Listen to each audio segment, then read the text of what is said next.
एक गीत से पहले आपको शेर सुनाना चाह रहा हूँ, बड़ा अच्छा शेर है, याद आ गया कि दिन रात हमने प्रार्थनाएं अरे खूब की भगवान की, यहाँ तक सुमरा उसे परवाह ना की जान की। इतने पर भी ईश्वर ने न शक्ति हमें कोई दान की, मजलूम और जालिमों की न उसने कोई पहचान की। मजलूम और जालिमों की न उसने कोई पहचान की।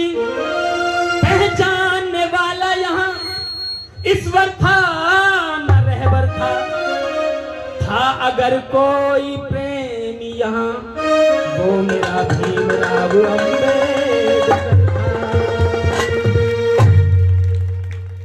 बहुत सारे लोग यहाँ आए चले गए, अछूत अछूत ही रहे, लेकिन बाबा साहब आए जो आदमियों को जेंटलमैन बनाकर चले गए। ये अगर मैं गांव में रहता, पढ़ लिख भी जाता है, कोई नौकरी नहीं मिल जाती, क्लर्क बन जाता, लेकिन यहीं रहता। लेकिन जब लोग मुझसे पूछते हैं, मलकी सिंह बहल साहब वहां थे गुजरात में, तो वो कहने लगे कि पता है आप क्या काम करते हैं? मैंने कहा क्या काम करते हो? तो उन्होंने कहा आप और मैं जो काम करते हैं इंग्लैंड से हैं, इंग्लैंड से आए तो कह रहे थे कि हम और तुम पढ़े लिखों को पढ़ाते हैं। हम लोग प्रोफेसरों से पढ़े हैं, क्योंकि जो लोग नौकरी करके पैसा घर में लाके घर में बैठे हैं, हम उनको भी आंदोलित करते हैं। इसलिए बाबा साहब का सबसे बड़ा, सबसे ज्यादा एहसान मेरे ऊपर है, क्योंकि बाबा साहब के बदौलत मैं शिवालिक से लेके हवाई जहाज में जब गोवा गए थे तो पूनम जी हवाई जहाज से गई थी, मैं तो ट्रेन से गया था। ये हवाई जहाज से गई थी और आई भी थी हमें छोड़ के। तो ये सब बाबा साहब की देन है। इतने दूर देश के उस कोने से इस कोने तक ये देश को दिखाने का काम मेरे लिए बाबा साहब ने किया।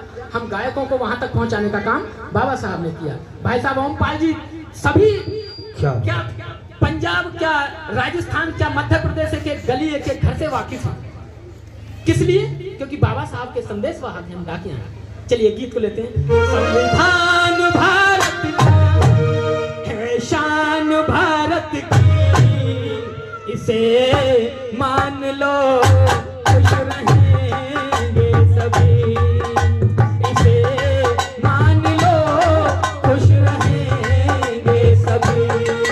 संविधान भारत का है शान भारत की, इसे मान लो खुश रहेंगे सभी, इसे मान लो खुश रहेंगे सभी।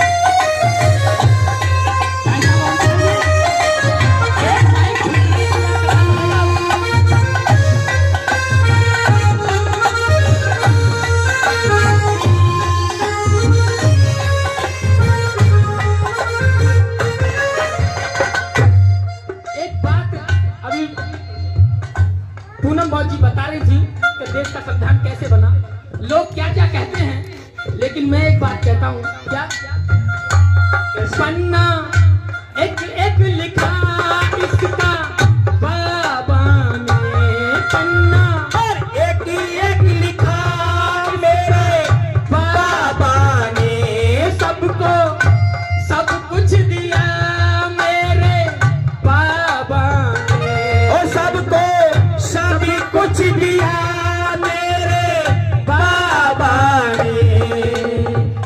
सब पर उपकार किया, सपना सबका साकार किया, इसे मान लो खुश रहेंगे सभी, इसे मान लो खुश रहेंगे सभी। संविधान भारत का है शान भारत की, इसे मान लो खुश रहेंगे सभी, इसे मान लो खुश रहेंगे सभी।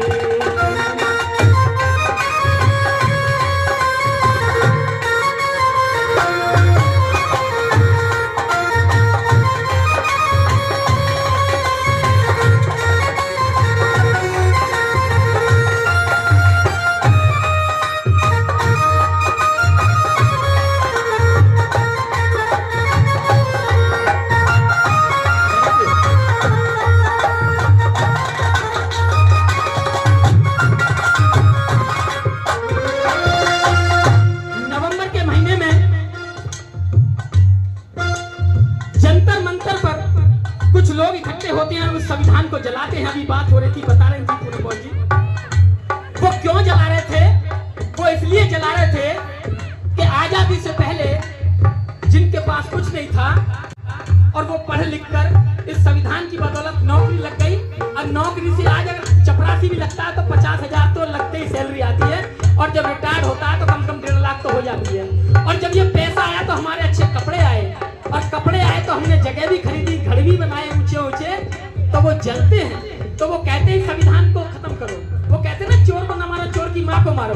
कि इनको मारने से कोई फायदा ना, इनके घर में तो बंदूक भी आ गई, पैसा भी आ गए, वकील बन गए। देखो हमारे राज साहब वकील भी बन गए, जज भी बन गए, अब सब कुछ इनका हो गया, अब क्या सकते हैं। तो उन्होंने कहा कि संविधान की बदौलत उन्हें संविधान ही खत्म करो।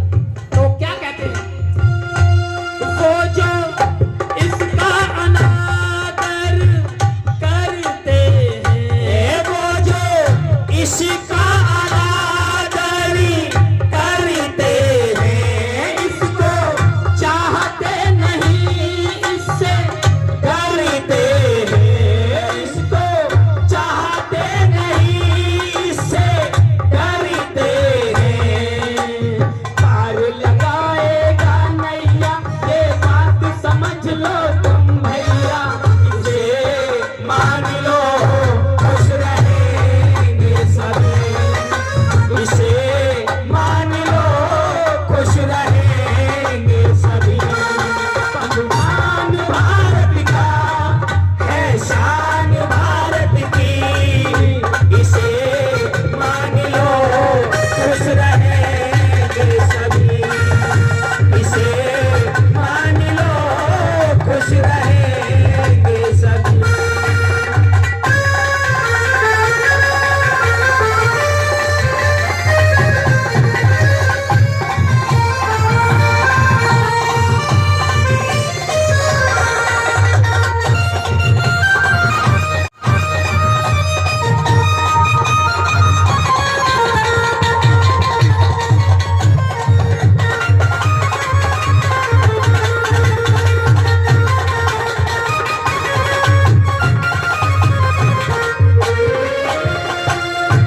अभी बताया कि जब इंदिरा गांधी इस देश की पहली प्रधानमंत्री महिला बनी, तो जब पत्रकारों ने पूछा कि आप पहली देश की प्रधानमंत्री बनी है, वो भी महिला हैं, तो क्या कहना चाहेंगी? तो इंदिरा गांधी ने कहा कि मैं प्रधानमंत्री तो बन रही हूँ, लेकिन इसका श्रेय बाबा साहब डॉक्टर अम्बेडकर को जाता है। कि बाबा साहब अगर संविधान में ये ना लिखते कि महिला भी प्रधानमंत्री बन सकती है, तो मैं पढ़ लिख तो सकती थी, क्योंकि मेरे बाप के पास पैसा था, मैं विदेश में पढ़ लेती, लेकिन देश की प्रधानमंत्री कभी नहीं बनती। इसलिए इस संविधान को अगर गरीब का बच्चा भी मानता है, उसे भी वजीफा मिलता है, वो भी पढ़ता है, वो भी नौकरी करता है, तो उसका घर कहां से कहां पहुंचता है। इसलिए आगे बता